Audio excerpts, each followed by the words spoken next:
প্রথমবার মাত্র 50 টাকায় নাকি 7 পিস চিকেন মোমো পাওয়া যাচ্ছে কেশব ফাস্ট ফুডে। কি দিদি সত্যি নাকি মাত্র 50 টাকায় 7 পিস চিকেন মোমো দিচ্ছ ফুলিয়াতে? একদম সত্যি?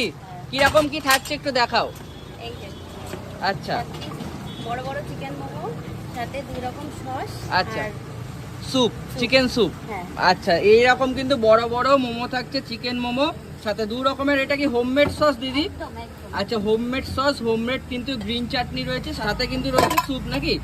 আচ্ছা আচ্ছা চিকেন স্যুপ, চিকেন স্যুপ রয়েছে। জায়গায় বসে খেলে আবার দেওয়া হবে, আচ্ছা। বাইরে লাগলে আবার দেওয়া হবে। আচ্ছা যারা এখানে বসে মোমো খাবে তারা যদি স্যুপ খেতে খেতে শেষ হয়ে যায় এবং আবারও স্যুপ চায় তাহলে তাকে দেওয়া হয়? তার জন্য কোনো এক্সট্রা চার্জেস? কোনো এক্সট্রা চার্জেস নেই তাই তো? যা দাম রয়েছে সেই দামে পেয়ে যাবে। আচ্ছা যেটা খেতে গেলে দিদিভাই কোথায় আসতে হবে? রিয়া স্টেশন রোড, আচ্ছা একদম স্টেশনের সামনে 1 নম্বর প্ল্যাটফর্ম থেকে বেরিয়ে একদম কাছে নাকি? আমি একটু দেখিয়ে দিই তাও। এই যে সামনে কিন্তু রয়েছে 1 নম্বর প্ল্যাটফর্ম, আর এখান থেকে হেঁটে আসলেই কিন্তু এই দিদিভাইয়ের দোকান পড়বে। আচ্ছা দিদিভাই তোমার এই দোকানটা খোলা থাকছে কটা থেকে কটা অবধি? 5:30 6টা থেকে আমাদের খোলা পড়ে। আচ্ছা আচ্ছা মোটামুটি 5:30 6টা থেকে খোলা হয়ে যায়, তবে যারা মোমো ট্রাই করতে আসছে তারা মোটামুটি 6টা নাগাদ আসলে পেয়ে যাবে নাকি? একদম একদম।